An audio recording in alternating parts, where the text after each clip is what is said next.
Bismillahirrahmanirrahim. Assalamu alaikum. Dear viewers, Tariq جمیل کا بیان سنیے واقعہ کربلا. ہائے یا رسول اللہ، ہائے یا رسول اللہ، آپ پہ اللہ کا سلام ہو، فرشتوں کا سلام ہو۔ آج ڈاکٹر حسین کی بارات ہے، انوکھی بارات ہے، نیزوں پہ چڑھ کے آ رہی ہے۔ آج اس نے سرخ جوڑا پہنا ہوا ہے، اپنے خون کے دھاگوں کا جوڑا پہنا ہوا ہے، اپنی بوٹیوں کا سرہ بنایا ہوا ہے، اور آج اس کی بارات نیزوں پہ چڑھ کے جا رہی ہے۔ آپ کی اولاد کو قتل کر دیا گیا، غور سے سنیے بیٹیوں کو اور قید کمنٹس کر میں دیا۔ بتائیے گا آپ کو بیان کیسا لگا. تھینکس.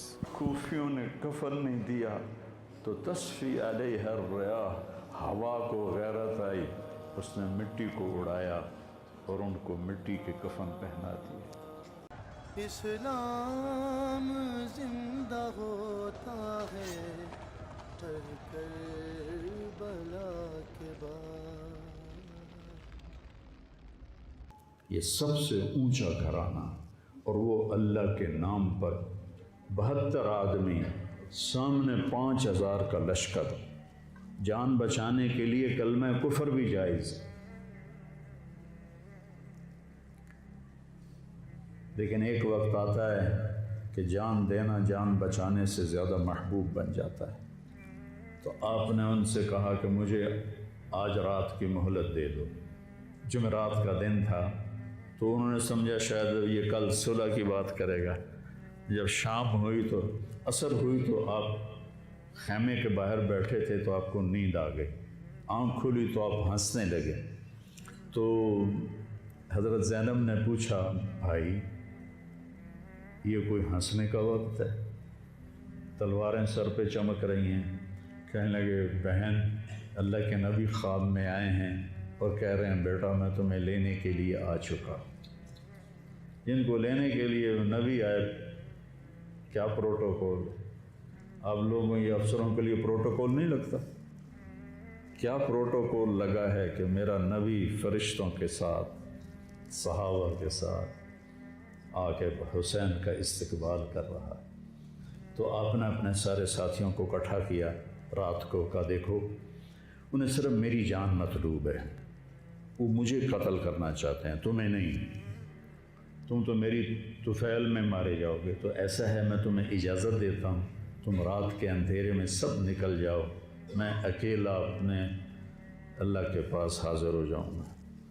تو سب نے کہا کہ ہمارا جینا بھی آل رسول کے ساتھ ہے اور مرنا بھی آل رسول کے ساتھ، تیرے بغیر ہماری بھی کوئی زندگی نہیں۔ سعید بن عبداللہ ایک نوجوان تھے، وہ کھڑے ہو کے کہنے لگے، اے حسین میری ایک جان ہے جو ایک وار میں ختم ہو جائے گی، کاش میرے پاس 100 جانیں ہوتی اور میں ہر جان تیرے اوپر قربان کرتا چلا جاتا، بل ہم تمہیں چھوڑ کے جائیں گے۔ تو وہ رات سب نے جاگتے گزاری، اور نفلوں میں، دعاؤں میں، رونے دھونے میں۔ صبح آپ نے اپنے لشکر کو ترتیب دیا، 72 لوگ تھے، 42 گھوڑ سوار تھے اور 30 پیدل تھے۔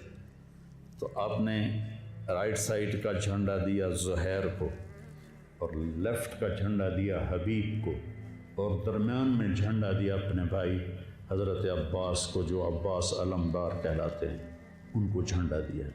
اور پھر انہوں نے کہا دیکھو ہم اب ایک امت ہیں، ایک ملت ہیں، ایک کلمے والے ہیں، لیکن اگر تلوار نکل گئی تو تم ملت سے خارج ہو جاؤ گے، تم نبی کے نواسے کو قتل کر رہے ہو، میں نے کبھی کسی کو بے گناہ قتل نہیں کیا، تم کس جرم میں مجھے قتل کر رہے ہو؟